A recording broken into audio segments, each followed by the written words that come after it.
Welcome back to the Alignment Assignment, where we take a look at each of D&D's 9 alignments. Today we look at Chaotic Neutral, a much maligned alignment, often woefully decreed as chaotic stupid, and is in fact banned from many a campaign. But I seek to free Chaotic Neutral from this stigma. I seek to free it because Chaotic Neutral is the alignment of freedom.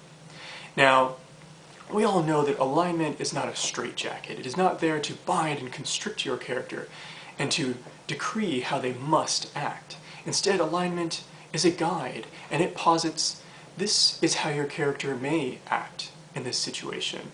So alignment is not a straitjacket, but neither is it a shield. And this is a shield used by some players when they come up to the party and say, "Hey guys, I just burned down the cleric's temple, then I took the wizard's familiar and I stuffed it up my ass, because I was raised by a cup of coffee, and I'm chaotic neutral, so I can do what I want." Well, that is not the fault of chaotic neutral. That is a disruptive player. And no one likes that player anyway. They're seeking to shield their actions by saying that they're just role-playing within that alignment. That doesn't fly. So, chaotic neutral. What exactly does this mean? It has chaos, and it has neutrality. So when we break it into the two halves, the chaos part, what does that mean? That is freedom, that is adaptability, and that is a character who is not beholden to any society. They're not beholden to gods nor kings. And this is a very conscious decision on their part to avoid these constraints. Now the neutrality half, what does this mean? This is on the good and evil scale, and this is a character who cares not for good or evil. This is a character who sees a problem and they seek to solve it, as they will. They are as mercurial as the sea when they approach a problem. Will they be the calm and glassy waters, or will they rage as the storm? You never quite know with a chaotic neutral character. But when their alignment is in two halves, they must value one above the other. So how may this affect a character? So when they value the chaos part more, this is freedom first and foremost. This is freedom from societal constraints. "Don't tread on me," says these characters. These are the characters who are more than happy to head into the California hills in 1845 to search for gold. They will stake their claim, and they will brave the elements. They will brave bandits, and they will brave bears, as all these things seek to rip them asunder and take from them their lives and their freedom. But when these characters set out into the wilderness, it is for the thrill, it is for the adventure, it is for living on the edge, and it is for the thrill of a lifetime that these characters set out for this adventure. The possibility of striking it rich and making a bunch of gold, this is in fact secondary to these characters who really want to pit themselves and pit themselves against challenges and live to the fullest. And so what about the characters that value the neutrality half of the alignment more? These are ones who seek to be free from moral constraints. Now, it is very difficult for a character to remain completely chaotic neutral. You see, they might find themselves in their adventures, they may find themselves helping out their friends, and they might find themselves helping out people that they meet more than they thought they would. They may find themselves, they have just stepped onto the path of good. This is the situation that we see Han Solo go into at the end of Star Wars. He has gone from chaotic neutral and he's moved to chaotic good. But a character may also find that when they're living out on the fringes, it's very difficult. And so they may find that it's just so much easier to be a killer bandit. And that is when chaotic neutral steps into chaotic evil. But that's a video for another time. Now, these characters, they don't, the chaotic neutral, they don't care about the good or the evil scale. They are Ronin. And Ronin translates into wave man. As they come and they go as the tide. They will have all sorts of adventures. I think chaotic neutral is a very common alignment for adventures, and it shouldn't be banned from a campaign. Now, the chaotic neutral character, they will in fact defend your town from that ravening manticore that's been eating all those peasants and stealing apples. It's terrible. And they will defend the town against this manticore, but they will demand gold up front. After all, this is a very dangerous thing to go fighting a manticore. You don't want to do that without some chink in your pocket. Now, they do this for gold, but they don't do this out of the goodness of their hearts to defend the people like a good character, but they don't do it to slay the monster and get the gold and then have the villagers be beholden to this character so that they may squeeze and squeeze the village for all that it is worth. That is the purview of the evil character. Now, for moral quandaries, what moral quandaries will a chaotic neutral character face? First and foremost, these are quandaries that will either constrict their freedom or, unfortunately, possibly force them to constrict the freedom of others. In a recent campaign, I had the player characters, they and a bunch of soldiers had recently just freed a village from occupation by hobgoblin invaders. Now, this city was in complete chaos because it had just been liberated. And the player characters, being 6th level at the time, were fairly powerful, especially powerful for this village. And they found themselves rather thrust into an area of authority. And one of the characters was a chaotic neutral barbarian. And he loved wandering and fighting and freedom and grog above all other things. And so when he looked at this town, he saw that this power vacuum had caused a great amount of chaos. Many, many factions now were vying for control of this town. There was the Thieves Guild. There were still bugbear and goblin insurgents and assassins left over by the hobgoblins as they retreated. There were the soldiers that the player characters allied with as they freed the town from the hobgoblins. There were orc and goblin dock workers and menial laborers who up until this time were forced down as second-class citizens. But now that the leadership is gone, now they see that they can rise up, that they can become perhaps the leaders of this town, and they can take what they will. And then, of course, there were looters and thieves and, psychopaths just running about the town and just doing whatever they want in the midst of this massive chaos. And so the chaotic neutral character had to look at this town because he saw, yes, it was ultimate chaos, but it was also ultimate freedom. So who does he ally with? Who does he fight against? Who does he allow to go about their business?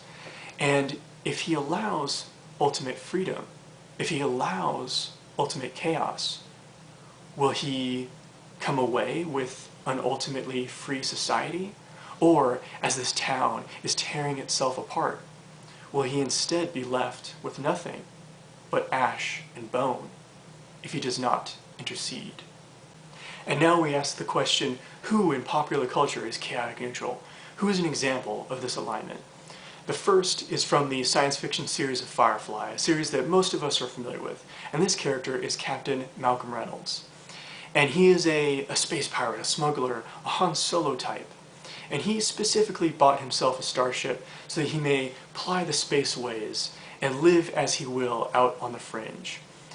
He got himself a crew of those he met in the past and those he trusts, or a few characters that he meets later on and comes to very much respect them. And that's the way he likes it. Flying through space with a small group of his most trusted friends and allies, beholden to no government and beholden to no one except himself and his very best of friends. Of course, life out on the fringes of space is difficult. And so he is a smuggler, a thief, and a mercenary at times. He will steal from the Galactic Alliance, a unpleasantly authoritarian, galaxy-wide group that likes to meddle in the affairs and thumb down on freedoms. He will also steal from rival crime bosses and those who seek to do away with his fortunes and do away with his life. He will fight and he will kill to defend himself and the members of his crew, but he is not a raving pirate by any means. He mostly will fight in defense, but I can guarantee you if a bounty hunter approached him in a cantina, Malcolm Reynolds would shoot first. Also, Malcolm Reynolds skirts chaotic good. He's chaotic neutral, but he's very close to chaotic good. So who is a shining example of chaotic neutrality? It is none other than Conan the Barbarian himself. Yes, Conan is chaotic neutral, and that is the way the barbarians like it. He will live as he will out in the wilderness. He has lived as a thief, as a slave, as a gladiator, and finally he got his freedom and he lives as a barbarian. And he continues on to fight Thulsa Doom and his snake cultists, because they encroached upon his freedoms, they destroyed his freedoms, and they destroyed the freedoms of his people. He fights against these enslaving snake cultists, and he does so for revenge, not to defend the weak. He does so because he is a barbarian, and he will crush all in his path. Now, Conan is happiest in battle. He is happiest when he is battling snake cultists and punching camels. That is how a barbarian likes to live, and we see that he is very miserable when he becomes king. We see him bored on that throne, like, ugh. And that is because now he has responsibilities. Now he has a schedule. And that makes barbarians very sad. The third character is an example from the series of Game of Thrones, because I always do that. That's right, Jarl of Yitland. It's your favorite character. It's Bronn the Sellsword. Now, Bronn is a mercenary, a true Ronin wave man, and he has fought for and against seemingly every noble house in the kingdom of Westeros. He has also fought the vicious wildling invaders who come from the north to destroy Westeros. He is currently working as a bodyguard for one of the main characters of Tyrion Lannister. And when Tyrion is wrongly accused of a crime, he steps in and champions Tyrion in trial by combat, where he, wearing only leather, fights against a knight who is fully armored. Of course, he fights dirty against this knight, because fighting honorably against someone in full plate is an excellent way to get decapitated. Later on, Tyrion makes him the head of the guard, and this is a position that Bronn does not like at all, as no chaotic neutral character really would.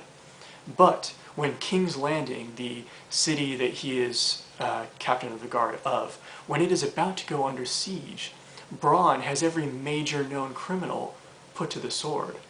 Now, at first it seems, oh, such cruelty, but Bronn has been in many a siege, and he knows that when the city is under siege, it is only these vile criminals who will survive, because they will squeeze, they will crush, and they will steal from the small folk. They will steal from regular folk, and it is they who will starve, and it is the criminals who become rich on the misery of others.